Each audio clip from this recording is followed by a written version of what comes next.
Olá pessoal, tudo bem? Começando hoje mais um episódio do Psyll, agora um pouquinho mais repaginado. Vocês podem ver que agora a logo tá até um pouco mais clean, né? Mas não menos chamativa para que a gente fale sobre a saúde mental na prática, né? Na verdade, o grande propósito desse podcast é falar da saúde mental no dia a dia. Porque é muito difícil a gente, de fato, trazer para as pessoas exemplos verdadeiros e que elas possam se inspirar. E a melhor forma é trazer histórias. E hoje, gente, antes de tudo, né, eu quero dizer para vocês que é muito importante que, ao assistirem, se vocês gostarem do conteúdo, se não gostarem também, vocês podem fazer comentários. Eu espero que isso seja de uma maneira muito respeitosa, que vocês possam trazer, inclusive, mais pedidos e até, assim, pontos de vista que sejam diferentes, não tem problema nenhum, e que vocês, se perceberem que tem alguém que precisa ver esse conteúdo, compartilhem. E, lógico, se inscrevam nesse canal, ele ainda tá pequenininho, ele começou, e é uma corrente que eu quero fazer, convidando vocês para praticarem a saúde mental, igual a gente já tem hoje, aquela consciência sobre se alimentar bem, sobre fazer atividade física, tá? Bom, gente, olha que interessante. Hoje, o meu convidado, que é o Celso Lucchesi, eu achei muito interessante uma coisa, e que eu gosto muito disso, né? Ele tem várias... ele explora, não é que ele tem, todos nós temos a possibilidade disso. Ele explora várias capacidades, várias habilidades que às vezes as pessoas pensam que não é possível, né? Vou falar aqui um pouquinho do currículo dele, tá? Psicanalista, coach, mestre em engenharia de materiais, MBA em logística empresarial, matemático, tecnólogo e diretor da Lucchesi Consultoria, treinamentos e mentoria, mentor de desenvolvimento pessoal e profissional, mentor de carreira e consultor internacional, treinador de mentes, especialista de mindset positivo e transformação de vida, palestrante. Ele fala super bem, gente. Ele fala e ele vai levando a gente, né? Palestrante motivacional e professor universitário. Eu diria que não só motivacional, a palestra dele, ela traz muito conteúdo, ela traz muito ensinamento também. Escritor e autor dos livros Despertar da Consciência, uma história de amor e superação, Logística Reversa na Construção Civil, um mundo de oportunidades, Boas Práticas Sustentáveis para a Construção Civil. E olha esse livro aqui, O Lixo é uma Mina de Ouro. Esse daqui, ele faz aquela provocação super importante. E olha que interessante, né, gente, assim... Quando eu digo para vocês que eu acho brilhante isso, Celso, de você aproveitar tão bem essas possibilidades. Você mostra, tem muita gente que fala assim, não, eu só sou racional, eu sou pragmático. E você abriu as portas para olhar outras habilidades sem medo, né? Sem medo. Agora, gente, chega de falar, né? Eu vou dar a palavra para o Celso, eu vou pedir para ele se apresentar, se ele tiver de complementar mais algum ponto do que eu falei, porque aqui tem um super currículo, e contar a sua história. Celso, bem-vindo, muito obrigada pela sua presença. Obrigado você, Luana, pelo convite, é um prazer estar aqui. A minha história é isso, esse é o meu currículo, né? O currículo é aquilo que eu digo, papel. Papel para mim não significa nada, porque... ainda há muita coisa para ser feito, ainda há muito a ser estudado, ainda há muito a ser lido, enfim, tem muita coisa para ser feito. E a minha história, ela começa lá atrás, ou seja, com 6 anos e meio de idade, eu sofri o primeiro abuso, e teve uns garotos que tentaram me abusar, isso está no livro que eu escrevi, que foi o último insight, né, que eu tive. Com 6 anos e meio, teve uns garotos que tentaram me violentar e teve aquilo que eu chamo da turma do deixa disso. E aí, nesse processo, nesse interim, esses garotos mais velhos, eles, enfim, não interviram. Exatamente. E depois, eu era violentado dos 7, mais ou menos até os 14 anos de idade, era violentado por uma mulher. E para mim, eu não tinha a menor noção do que era aquilo. E tampouco que era sexo. Não fui descobrir depois, enfim, na adolescência, aí quando eu fui começar a olhar, falar, putz, isso é sexo, né? Começou a ficar um pouco confuso ali, contando um pouco da minha história, da minha psique. E com 15 anos e meio, com 15 anos papai morreu, e depois com 15 anos e meio, mais ou menos por aí, né, tinha uma pessoa muito próxima da família também, e esse cara tentou fazer sexo oral em mim. E aí eu já era mais velho, enfim, já consegui me desvencilhar. Mas nos primeiros momentos eu não consegui me desvencilhar. E isso, para mim, veio trazer uma série de problemas que eu vim descobrir em mim depois, lá na frente, quando casado, depois de casado, enfim, a falta de autoestima, a falta de autoconfiança, a falta de amor próprio. E isso me trouxe problemas dentro do meu relacionamento. Então, sempre foi muito fácil olhar para fora. Deixa eu te fazer uma pergunta, porque aqui eu acho que é importante, você mesmo falou que não compreendia muito bem isso, mas hoje que você compreende, como que é essa correlação entre tudo que aconteceu e esse entendimento que você acabou fazendo sobre você, de achar que você não valia, né, a baixa autoestima, a sensação de que você é que era o problema, entre aspas. Na verdade, eu nem achava que eu era o problema. Eu sempre achava que os outros eram o problema. Por quê? Quando você tem autoestima baixa, eu estou falando de mim, você coloca a culpa nos outros. É você quem não gosta de mim. Quando eu levava uma bronca de um chefe, por exemplo, eu nunca vi o lado positivo da coisa. Ou seja, por que aquele chefe me deu bronca? Porque, na verdade, ele está vendo coisas que eu não estou vendo. Então, aquilo que eu falo, meu mimimi falava mais alto, que é o quê? Ele está contra mim, o mundo está contra mim. Por quê? Na verdade, as pessoas elas ficam fragilizadas. Então, é muito fácil julgar a pessoa quando ela tem autoestima baixa e fala, pô, mas os caras não estão vendo isso? Não, ele não vê. Ele não vê. Ele não vê, falo de mim, falo das pessoas com que eu oriento, das pessoas com que eu mentoro. É muito difícil. Hoje, antes de vir para cá, eu orientei uma pessoa e eu comecei falando profissionalmente o assunto com ela. E aí, naquele inteirinho, ele foi trazer um assunto que estava lá atrás e que ele não tinha tocado. Eu pensei, putz, o quão complicado é para as pessoas. E nisso, para mim, também foi muito complicado. Você veja que muito difícil usar a palavra muito difícil. Porque quanto mais eu falo que é muito difícil, mais a minha mente acredita que é muito difícil. Então, raramente eu falo essa expressão, muito difícil ou é difícil. Eu procuro eliminar do meu vocabulário. Mas o que eu quero dizer, estou dizendo, é que a gente fica fragilizado. Quem tem autoestima baixa fica fragilizado. E é muito fácil você jogar a culpa no externo. O externo está sempre contra você. O detalhe é você aprender a se ouvir. Tá, será que estão querendo me prejudicar mesmo ou eu, literalmente, não estou enxergando? Então, esse é um dos grandes desafios. É você começar a olhar o seu poder interno. Tá, e aí, o que eu vou fazer? Tem duas pessoas falando a mesma coisa. Aprender a ouvir, pensar e depois falar, depois que você pensou, você refletiu, você falar alguma coisa. Tecer uma conclusão, sabe? E, por esse lado, aí você começa a enxergar quem você é, aonde estão os seus... Eu não chamo de crença, eu chamo de estado mental, porque uma série desses estados mentais, dessas crenças que muito se fala, a gente aprende na infância. Uma das crenças que eu aprendi era o quê? Eu preciso pagar as contas. Pagando as contas está tudo bem. Tá, mas quando eu ouvia isso, mamãe falava isso, hoje é muito fácil falar, putz, mamãe estava errada. Não, mamãe me ensinou o melhor que ela podia com as ferramentas que ela tinha. É o que ela tinha nas mãos. Exatamente. O que eu vejo é o quê? A gente sempre faz o melhor que a gente pode com as ferramentas que a gente tem. E é nesse inteirinho que a gente precisa começar a olhar, porque é muito fácil a gente se culpar. Então, esse é um outro ponto. Parar de se culpar, olhar quem você é, despertar o seu poder interno. Tá, por que o atleta consegue? Porque ele não teme. Ele sabe que ele vai chegar lá. E eu fiz esses testes comigo. Eu queria correr 700 quilômetros, nunca corri num ano 700 quilômetros. Resolvi correr, falei, o que eu tenho que fazer? Vou montar uma planilha. Tá ok.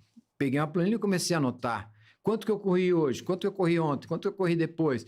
E assim foi indo. Quando eu fui ver, putz, fiz os 700 quilômetros. Por quê? Porque eu me desafiei. Mas eu nunca tinha feito isso. Tá ok, nunca fiz, mas eu fiz agora. No ano seguinte, quis correr 1.000. Por quê? Porque eu estava afim. Meu filho me desafiou. Falou, pô, rapaz, se você correu 700, por que não vai correr 1.000? Eu falei... E aí é engraçado, porque quando a gente corria, eu falava para ele, vai, tá correndo errado, tá batendo o pé. E sempre pegava no pé dele. E hoje ele me desafiou. É muito legal você falar isso, que você começa a ver o quê? O seu poder. São pequenas coisas, a gente não precisa ter o melhor resultado. E o que muitas vezes as pessoas erram é o quê? É querer o resultado imediato.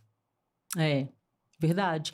É querer o resultado imediato e é achar que não pode porque pensa que é muito difícil só. Mas não faz... É igual você falou assim, o que precisa? Então, eu vou começar a fazer agora. Agora, me permita só fazer um comentário. Você está falando aqui, no meio da jornada, né? Ele também está falando sobre o vínculo dele com o filho. Essa questão aí de fazer coisas juntos. E isso já traduz muito também como que você...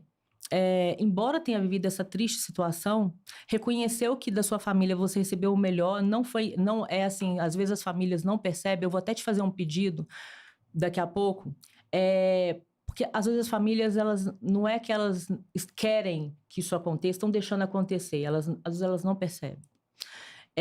E essa visão de que, olha, fez o que pôde e tudo mais, e agora na minha jornada como pai, eu tô fazendo uma jornada linda de cumplicidade, a ponto de que, ao mesmo tempo que eu sou a figura de autoridade, eu tô ali acompanhando a vida do meu filho, né? Eu tô também fazendo com ele coisas no dia a dia, e isso é pura saúde mental, né? E, ao mesmo tempo, porque isso é nutrição afetiva para o seu filho, isso aí dá para ele aquela vitamina papai no coração, né? E para quem está nos vendo agora, isso é um exemplo. Ele já está dando uma dica que ele é um... Gente, assim, na hora que ele vai falando, você vai pegando uma lista, você vai anotando ali um check de um monte de coisas. E, ao mesmo tempo, eu queria te fazer um pedido. Você falou sobre, nem você percebia, as pessoas que tentaram te abusar, as crianças e tudo mais, a pessoa que era próxima, você vai falar o que você quiser, mas eu queria que agora você falasse para os pais. O que hoje, com base na sua experiência, com base no seu aprendizado, os pais podem se atentar para que eles sejam mais, para que eles evitem o melhor possível. A gente não vai ter garantia, gente, de que a gente vai evitar o mal dos outros, porque a gente não tem controle, mas que a gente possa fazer o melhor possível, né? Tá, eu vou contar uma história. Na verdade, essa história é o seguinte. Quando eu me separei no primeiro casamento, tive 2 relacionamentos. E isso tem a ver... Esses 2 relacionamentos, eles se romperam. Mas por quê? Porque eu não tinha estrutura. Faltou estrutura. Faltou, o quê? Ter trabalhado na minha psique. Então, no meu primeiro relacionamento, eu tive 2 filhos. Eu digo o seguinte, para os pais, a mensagem é: estejam próximos dos seus filhos. Sempre. Ah, mas ele precisa de dinheiro. Não, ele não precisa só de dinheiro, ele precisa mais de você do que do dinheiro. Porque ele vai sempre lembrar dos momentos em que você esteve ali com ele. Eu lembro até hoje, uma vez o Franco, meu filho, ele chegou para mim e falou assim: pai, eu tô a fim de comprar um iPod. E naquele momento, eu não sabia o que era um iPod, enfim.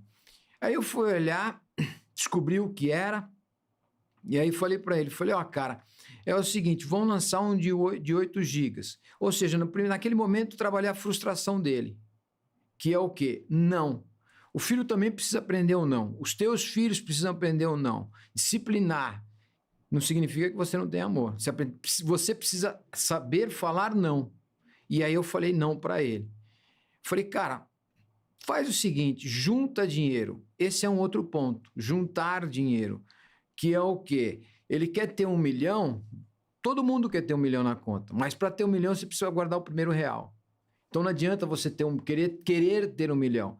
Tá, guarda R$1. Ah, mas é só R$1. Tudo bem, 2, 3, 4, 5... O ano tem 365 dias. Se você fizer a conta, se você guardar R$1 por dia, você tem R$365 no final do ano. Fora o juro, etc e tal, enfim. E aí, naquele momento, o que aconteceu foi o seguinte. Ele pegou, eu falei, ó, no final do ano as pessoas te dão dinheiro. A família da mãe dele dava dinheiro, tal, enfim, era uma forma de dar um agrado para ele.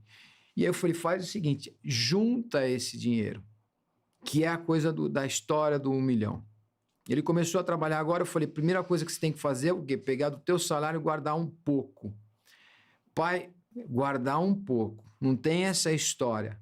Guarda um pouco. Nem que seja o mínimo, mas você guarda, você tem que ter o mínimo. E aí o que ele fez foi o quê? Ele pegou e foi lá, juntou o dinheiro. Só que faltou dinheiro. E aí ele falou, pai, tá faltando dinheiro. Eu falei, tudo bem, vamos lá na loja. E aí quando chegou, né, na loja, a gente foi numa loja da Apple, e aí, nem sei se podia falar a marca aqui. Pode, tranquilo, fica tranquilo. Aí ele foi na loja e tudo bem, aí chegou lá, aí a moça falou, o que você quer? Ó, eu quero um iPod. Aí ele falou o que ele queria e tal, mas é aquele de 8 gigas. Ah, tá bom. A mulher foi lá e tal, e olhou e falou assim, e eu só fiquei olhando, né? E a Maria Laura, é mais velha, ficou olhando para ele também. E aí, dali a pouco, ele pegou, ela falou, como é que você vai pagar? Ele falou, eu tenho dinheiro aqui. Ele pegou, enfiou a mãozinha no bolso e pegou, e tinha um monte de dinheiro tal, e colocou ali. Aí a Maria Laura começou também a ajudar ele a contar, etc e tal. E aí, estava faltando um dinheiro. Eu falei, e aí? E agora? Ele olhou para mim, eu vejo a cara dele até hoje. Ele menor e maior. Aí ele falou, e agora? Eu falei, eu vou te emprestar o dinheiro, mas você vai me pagar. E quando chegava a data, cada mês, eu sempre cobrava ele. Eu não deixava. E quando foi naquele momento, a moça falou assim, ai, coitadinho. Eu falei, coitadinho nada, ele está tendo a melhor lição da vida dele. Ele nunca mais vai esquecer isso. E aí o que aconteceu foi o quê? Nesse momento, ele pegou, juntou o dinheiro, tal, pagou, eu paguei 4 parcelas, eu não lembro os valores agora, 4 parcelas, e teve um dia que a gente estava no carro, ele tinha pago já as 3 parcelas. Passado um tempo, já tinha pago as 3 parcelas, e aí eu falei para ele, teve um dia que a gente estava no carro, a gente estava vindo para São Paulo, a gente mora em Santo André, estava vindo para São Paulo para lanchar. Eu falei, você está me devendo. Ele falou, não estou te devendo, não. Aí ele pegou, e eu via ele no espelho do carro, aí ele enfiando a mão no bolso e falou, tá aqui, ó, o teu dinheiro tá aqui, ó, não te devo mais nada. Eu dava risada daquilo. É óbvio, eu não estava precisando do dinheiro, a questão não era... Estava ensinando Exatamente, a questão não era o dinheiro em si, a questão era o quê? Aquilo que ele vai levar para os filhos dele, sabe? E foi muito legal isso, porque ele lembra de coisas que ele carrega até hoje. E nesse interim, teve várias outras mensagens, enfim, que a gente troca, e hoje ele estuda aqui perto, e eu não falei para ele, porque eu sabia que ele ia querer estar aqui.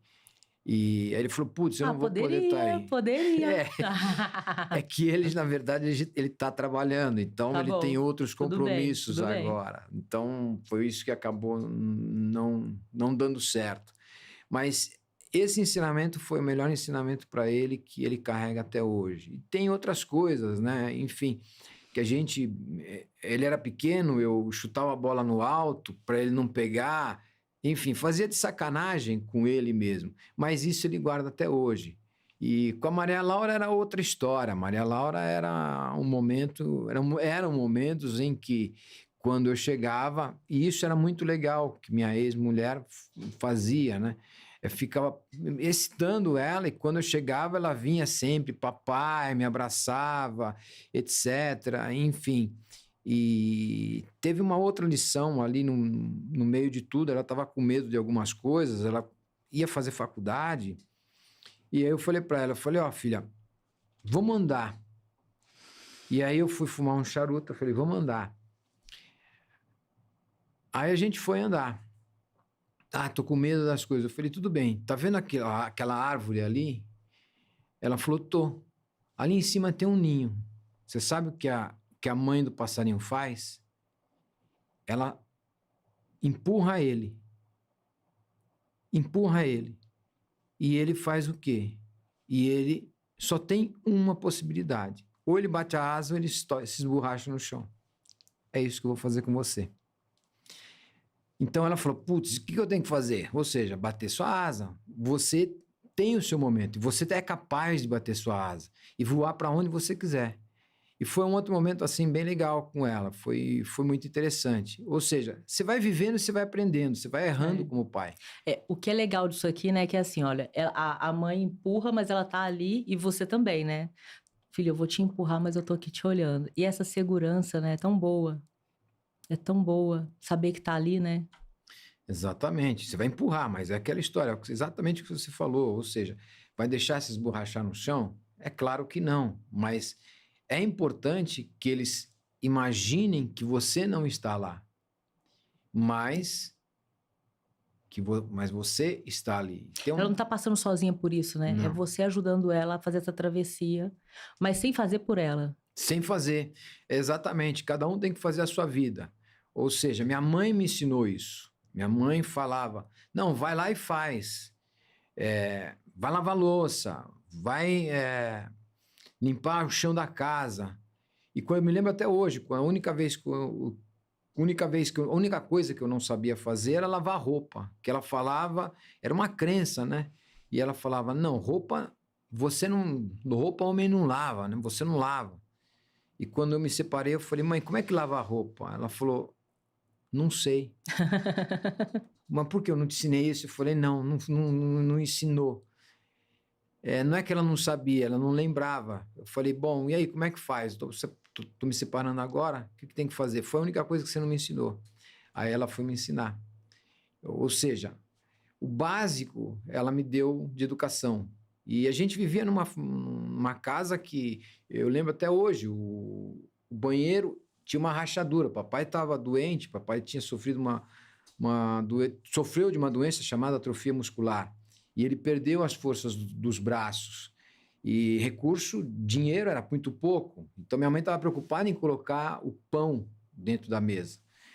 E minha mãe, ela sempre obrigava a gente no sentido de que, pô, enquanto você limpa a casa, eu faço pano de prato para vender. E isso era legal, isso eu valorizo muito ela. Então ela me ensinou. Mas naquele momento, quando você tem 10, 12 anos, enfim, você quer mais brincar, ir para a rua.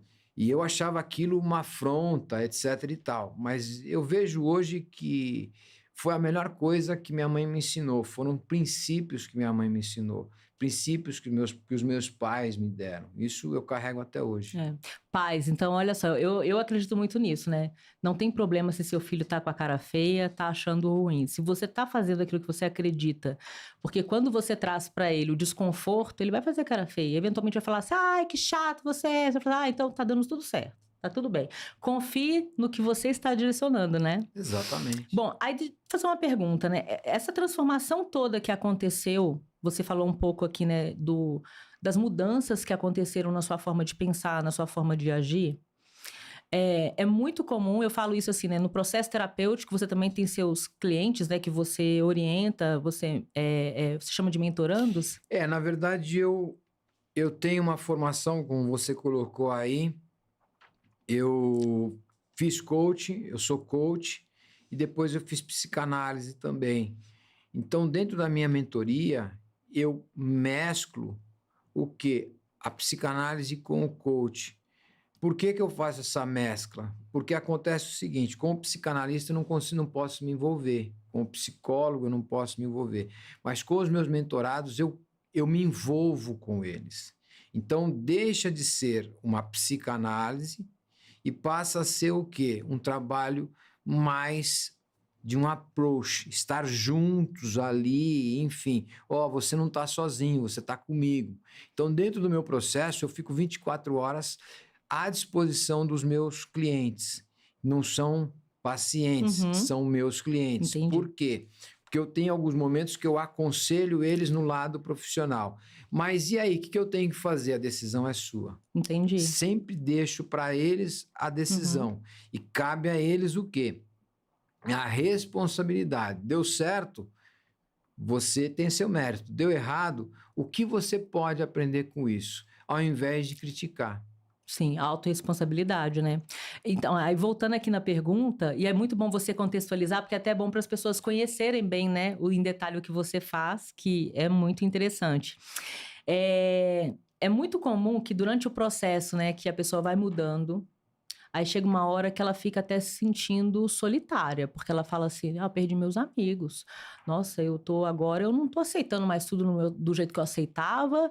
E, poxa, é aquela hora que vem o luto das coisas ruins, mas a pessoa sente o luto, né?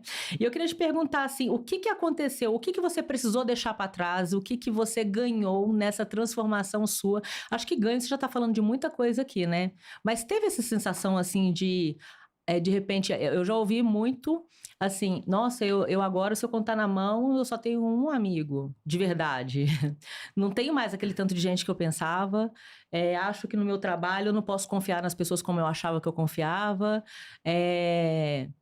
Caramba, minha família não é tão legal quanto eu achava. Tem coisas ali que eu sustentava que não era legal, né? Tem muita coisa que as pessoas contam, assim. Eu vejo assim, quando você entra num processo de autodesenvolvimento, desenvolvimento pessoal, você precisa olhar para dentro de você. E, na verdade, o que vai acontecer é o quê? Você vai começar a se descobrir. Não é que as pessoas vão se afastar de você, é você que vai mudando a sua energia. Dentro desse trabalho meu também tem um lado holístico, tem um lado aonde eu trabalho muito com física quântica, ou seja, com energia. Então, o que ocorre é o quê? Você está mudando. Então, se as pessoas que estão do seu redor não mudam, você tem que mudar. Olha, se você quiser. A mudança ela só acontece se você quiser. Se você não quiser, a mudança nunca vai ocorrer. Você sempre vai ficar naquela mesma situação. É aquela história que eu digo o seguinte: as pessoas, quando elas estão na merda, elas não sabem que a merda fede. Por quê? Porque elas não saíram dela. Então, o que acontecia comigo era exatamente isso. Eu não saía. Eu ficava naquele círculo, que era o quê? Os meus próprios amigos me criticavam. Não, porque como é que você pode, com 14 anos, com menos até, 12, 13 anos, um negócio assim, entre 12 e 14 anos, uma coisa assim. Eu teve o teste de Cooper, eu falo isso no livro. No teste de Cooper, eu fui a pessoa que mais corri. E aí o que acontece? Eu acreditei no que as pessoas falavam. Acreditava no que as pessoas falavam. Por quê? Porque como é que eu poderia correr, sendo que os outros colegas que jogavam basquete melhor que eu, correram muito menos que eu? E eu acreditei naquilo. E o que é mais interessante é que o mundo ele vai te dando respostas. E qual foi uma das respostas? Você pode acreditar em tudo que os outros te disserem. As pessoas só falam mal de você por algumas questões. Primeira delas é o quê? A sua luz ofusca muito. Então, quer dizer, como é que esse cara pode brilhar e eu não brilho? 2, elas não fazem o que você faz. E terceiro, elas não têm a coragem de fazer o que você faz. Elas não se submetem a fazer o que você faz. Por que muita gente critica os atletas? Porque muita gente não vai fazer o que o atleta faz. Vai acordar de manhã, ter uma restrição de alimentação, ter uma restrição com a família, etc. e tal. Então, os caras, eles têm resultado, por quê? Porque eles se submetem. Os fracos sempre vão criticar. Foi isso que eu fui entendendo. E quando eu comecei a escrever o livro, eu falei, era realmente isso que acontecia. Por quê? As pessoas não faziam o que eu fazia. Porque eu sou melhor? Não, porque eu me disponibilizava a fazer. Mesmo não tendo as condições, mesmo acreditando que os outros falam. O problema do ser humano é o quê? Que as pessoas acreditam tudo em que os outros falam. As pessoas falam, vou repetir, porque elas não têm a capacidade que você tem, elas não se submetem, a sua luz ofusca as pessoas. É isso que as pessoas precisam começar a olhar. Quem sou eu? Se perguntar. Mas é complicado você começar a olhar para dentro, porque é muito mais fácil você o quê? Olhar para fora, acreditar. Acreditar no que o outro está falando. Faz todo sentido isso. Olha, gente, uma lista aqui de dicas pra gente, né? E o perdão? Você falou aí das questões do abuso, você falou de várias situações complexas. Como é que foi para trabalhar isso? Perdão é o seguinte, eu eu passei por um processo em que eu fiz terapia com um psicólogo, e eu levava muita porrada desse cara. E era o que eu precisava levar. E depois eu fui fazer psicanálise com uma mulher, e essa mulher, ela traçou o diagnóstico. Ela teve a sensibilidade de traçar o diagnóstico do que acontecia comigo. Estava num momento, enfim, estava numa fase complicada no meu segundo casamento, falei, pô, eu preciso fazer alguma coisa. E ali eu descobri. Veja, você olhar para dentro de você e começar a ver isso tudo é conturbado, é complicado. Então, eu comecei a enxergar o que tinha passado dentro da minha cabeça. Mas até então não tinha muita a noção do que tinha ocorrido. Porque uma coisa é você sair do momento da terapia, enfim, e receber aquele diagnóstico. E aí, como é que eu vou pensar em perdão naquele momento? Não tinha a menor noção para pensar em perdão. O perdão ele vem ocorrer muito tempo depois, que é quando eu saio da universidade que eu trabalhava dentro dessa universidade, trabalhei por 12 anos, escrevi o Boas Práticas Sustentáveis para a Construção Civil, o Logística Reversa na Construção Civil e o Lixo é uma Mina de Ouro. Só quando eu escrevi o Lixo é uma Mina de Ouro, eu entendi que não era o lixo, e sim era eu, né? Eu tirei o lixo e coloquei o meu nome, eu falei, porra, eu tô falando de mim. E isso minha psicanalista já tinha falado lá atrás. Ela falou, quando eu escrevi a minha dissertação, ela falou, você está falando de você. Eu falei, não estou falando porra nenhuma de mim. Estou falando do lixo. Não, você está falando de você. E foi muito gozado que o livro ele vem da minha dissertação de mestrado. E nessa dissertação de mestrado, meu orientador deixou muito livre. E aí fiz o que eu queria fazer. E aí fui avaliado com menção honrosa, não tinha a menor noção do que era menção honrosa. E o perdão estava muito longe disso. E aí, quando os caras estavam conversando, falando que eu tinha sido avaliado com menção honrosa, eu olhava pro Mauro e falava, Mauro, que porra que esses caras estão falando? Cara, fica quieto. Eu não estou entendendo o que esses caras estão falando. Cara, fica quieto. Eu falei, cara, eu passei ou não passei nessa porra? Passou. Passou com honra. Aí ele, cala a boca. Receba. Fica quieto. E eu não estava entendendo nada do que era aquilo. Aí depois que a ficha veio cair, ele falou, cara, você foi avaliado com um 10 mais, é isso que você foi avaliado. E o Mauro, na verdade, ele não sabia o que eu ia escrever, não sabia até então o que eu ia escrever, porque começou uma ideia com uma coisa, depois passou outra. Eu desviei um pouco da pergunta, mas eu vou chegar lá. Ou seja, isso tudo foi um processo que eu fui trabalhando em mim, enxergando, e algumas coisas elas estavam muito obscuras. Quando eu descobri, eu levei um baita de um choque, porque eu acabei de sair de uma sessão e aí eu tinha que dar aula. Aí eu olhava para os garotos, olhava para as meninas, para os rapazes, eu falava, o que será que aconteceu com essas crianças? Né? Porque eu tinha, no mínimo, dali o dobro da idade deles. Eu estava com 49 anos, eu lembro até hoje que foi isso. 49 anos, eles deviam ter os 22, 23 anos, eu falava, cara, será que alguma dessas crianças sofreu o que eu sofri, passaram por abuso e tal? Enfim, eu fiquei pirado naquele dia, né? Voltei para casa, enfim, meio completamente atônito. E quando eu saí da faculdade, eu levei a porrada que eu precisava levar. Ou seja, 2020, se não me falha a memória, e eu já estava trabalhando com uma mentora, com uma pessoa, que ela me acompanha até hoje, e eu falei, bom, e aí? Né? Ela falou, em algum momento você precisa trabalhar o perdão. Eu falei, perdão porra nenhuma, eu não quero saber, eu tô com raiva disso, o que aconteceu, enfim. E foi muito interessante porque no segundo processo de com autodesenvolvimento, o primeiro processo eu precisava daquilo, eu precisava apanhar. Né? Apanhar no que eu digo é o quê? Sem mimimi, sabe? Eu tinha muito mimimi ainda. Eu precisava de alguém que me desse uns trancos. E muitas vezes as pessoas não se permitem porque, meu psicanalista, meu psicólogo, meu mentor vai me pegar no pé. Ok, enquanto ele estiver pegando no teu pé, tudo bem, mas a partir do momento que ele não pegar no teu pé, é que você tem que começar a se preocupar.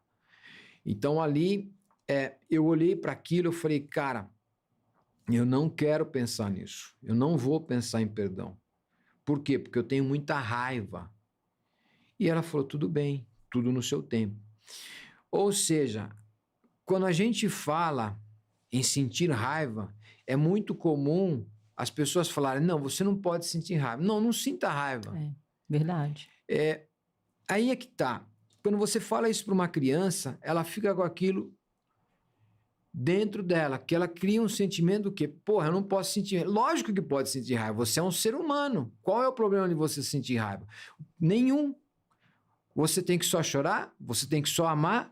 Você tem que só sorrir? Não, você pode ficar triste. Você pode chorar. Você pode querer um momento que você não quer falar com ninguém. E aí, qual é o problema? Nenhum. Eu fui descobrir isso. Tem que viver, não tem o que fazer. E nesse processo, a minha mentora falava isso. Sinta a raiva que você tiver que sentir. Eu falava, porra, como é que essa mulher fala isso? É o oposto do que eu ouvi até agora.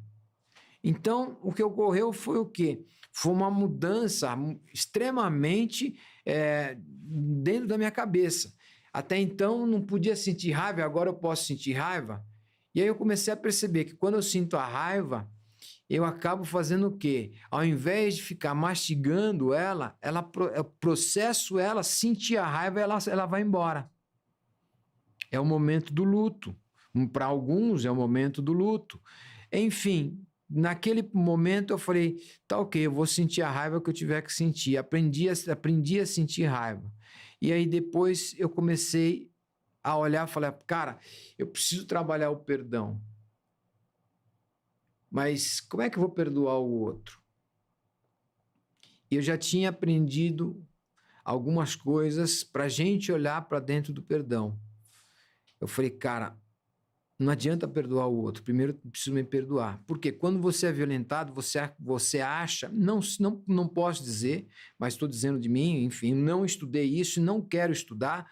Por quê? Estatística, eu acho que é uma coisa que fere. Esses dias eu ouvi que o número de pessoas que são violentadas cresceu. E, infelizmente, neste exato momento, tem alguma pessoa que está sendo violentada. Exato. Por que eu fujo da estatística? Porque eu quero trabalhar a força interna das pessoas. Todos nós temos condição de fazer por nós. E é essa a minha preocupação. Fazer com que a gente, se você, infelizmente, passou por isso, você tem força suficiente para você superar. É esta a mensagem que eu quero deixar aqui. Mas você precisa estar disposto a olhar para isso. Ou seja, ao invés de trabalhar o perdão do outro, é muito fácil. As pessoas falarem, não, você precisa perdoar o fulano. Não, não vou perdoar o fulano porra nenhuma, eu preciso primeiro me perdoar. Não é o fulano, sou eu. Por quê? Porque eu ainda me sinto culpado, eu ainda me sentia culpado, eu achava que eu tinha facilitado tudo aquilo, enfim, aonde eu negligenciei. Mas como é que uma criança com 6 anos e meio de idade vai fugir de vários garotos? Como é que uma criança com 7, 8, 9, 10, 11, 12 anos vai fugir de uma pessoa que é muito mais velha que você e ela tem uma mente astuta para te seduzir, para você ir para aquele buraco, literalmente. Agora, quando você já é uma criança maior, você já sabe o que é, o mínimo de discernimento, você consegue fugir. E foi o que aconteceu comigo. Agora, se fossem outras pessoas, será que me segurassem? Será que eu teria fugido? Talvez não, né? Não. Entende? Então é muito delicado isso. O perdão é muito fácil falar. Agora, o trabalhoso é você olhar e falar, putz, eu tenho que perdoar. E é um processo, né? A gente tem que respeitar. O perdão não é para o outro. É para É você. para você. Você que precisa começar a se perdoar. Então, é aquela coisa, não, você precisa perdoar o fulano. Não vou perdoar fulano porra nenhuma. Vou primeiro me perdoar. Quando eu aprendi a me perdoar, aí sim eu consegui perdoar o outro. E foi muito interessante, que eu costumo dizer que o mundo, ele prega peças, que são coisas no sentido de que eu estava num evento, isso aconteceu, enfim, eu relato isso no livro também. Eu estava num evento, naquele evento eu vi a pessoa que me abusou. Havia ela longe, lá, tal. Eu olhei aquilo e eu falei, putz, é a pessoa. Ok. Aí eu não senti nada. Meu sentimento foi zero. Aquele frio na barriga, aquela coisa, aquela palpitação, zero. Senti absolutamente nada. Eu olhei para mim e eu falei, cara, você perdoou. É óbvio que aqui eu não estou falando de Jesus Cristo. Eu estou muito longe de Jesus Cristo, Buda, Madre Teresa de Calcutá, Grande, todos esses grandes mestres. Estou aquém desses caras. Enfim, desses gênios, dessas cabeças pensantes, enfim, dessas pessoas maravilhosas. Estou muito longe deles. Mas eu consegui perdoar com as ferramentas que eu tinha. Sim. Aí eu comecei a ressignificar, eu falei, putz, eu consigo fazer o melhor que eu posso com as ferramentas que eu tenho. É isso, sabe? E aí, nesse processo, não foi o outro, foi a mim. Então, eu comecei a enxergar que eu tinha me perdoado. Porém, o processo de perdão, ele é constante. Nisso, a gente pode ficar aqui falando horas, mas uma das coisas que eu também precisei fazer foi o quê? Foi artes marciais, para pôr essa dor para fora. E Pra até mim uma foi forma importante. de também colocar essa pulsão. Acho que de alguma forma, né, é um autocuidado também, é algo que ajuda a gente a se concentrar, trazer toda uma questão que organiza o nosso corpo, porque aquilo que a gente sente vem para o corpo, né? Celso, eu ficaria aqui fazendo mais 1000 perguntas, que eu tenho muitos pontos ainda que dá para explorar desse assunto, e é claro que a gente pode voltar aqui para falar mais vezes, tá? Eu quero te agradecer muito, primeiro, pela generosidade de trazer a sua história, né? E eu sei que isso vai ajudar muitas pessoas. Eu quero só trazer um ponto aqui para os familiares de um modo geral, né? Não só pais, mas todo mundo que está na rede de apoio para cuidar de crianças, né? As crianças, elas não sabem verbalizar. Muitas vezes elas não vão identificar que algum tipo de abuso é abuso, porque nem sempre é do jeito que a gente pensa. Muitas vezes é através de brincadeiras que os abusadores fazem. Eles são ardilosos. E abusadores, gente, infelizmente, não tem aquela coisa, olha, qual que é o perfil? Pode ser qualquer pessoa. Na maioria das vezes, eles buscam ganhar a confiança daqueles que são responsáveis pelas crianças. Eles têm máscaras sociais. Então, normalmente, são pessoas acima de qualquer suspeita. Mas o grande ponto importante é o que ele trouxe pra gente sobre ter um bom vínculo com os filhos, para que a gente perceba, às vezes, nuances, sabe? Aquelas mudanças, o filho começa a ter outro tipo de comportamento, e também para que quando o filho consiga sentir, pelo menos nomear o medo ou algum tipo de incômodo, ele corra pra gente e não da gente. Ele não pense que ele vai ser punido se contar alguma coisa de errado, né? E que ele saiba que pra gente ele pode contar tudo sempre, né? Então, aqui vai um ponto importante. Queria só te pedir para você mostrar seu livro para todo mundo aqui, divulgar. Aliás, esse é um livro que eu vou deixar para você. Ai, muito obrigada, muito obrigada. Despertar da Consciência, uma história de amor e superação. Muito lindo. Ó, tem até aqui uma dedicatória maravilhosa. Muito obrigada, fico muito feliz. Obrigada mesmo de coração. E esse é um outro livro para você dar para quem você achar que merece, que precisa dessa mensagem que está aí. Tem muitas coisas aí, foi um trabalho bem interessante e que literalmente eu consegui lavar a minha alma. E foi, enfim, o livro podemos falar até num outro momento, mas foi muito bom ter feito o livro, foi muito bom ter escrito o livro. E eu não queria publicar o livro, foi muito legal porque tem uma história aí, né? Isso eu vou falar aqui. Quando eu terminei de escrever o livro, todo ele pronto, a ficha catalográfica, tudo pronto para sair os primeiros bonecos. Aí a Adriana, minha mulher, falou: o livro está pronto, tem quem vai imprimir os primeiros bonecos. Eu falei: não vou imprimir essa porra, não vou fazer. Não vou fazer. Celso, eu falei: não vou fazer. Quando eu comecei a escrever o livro, eu parei a minha vida para escrever o livro. Eu parei tudo que eu estava fazendo.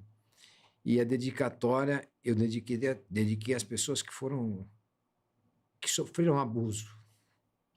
E eu falei: não vou publicar. Aí foi muito engraçado que ela falava para mim, cara, tudo bem, tá ok.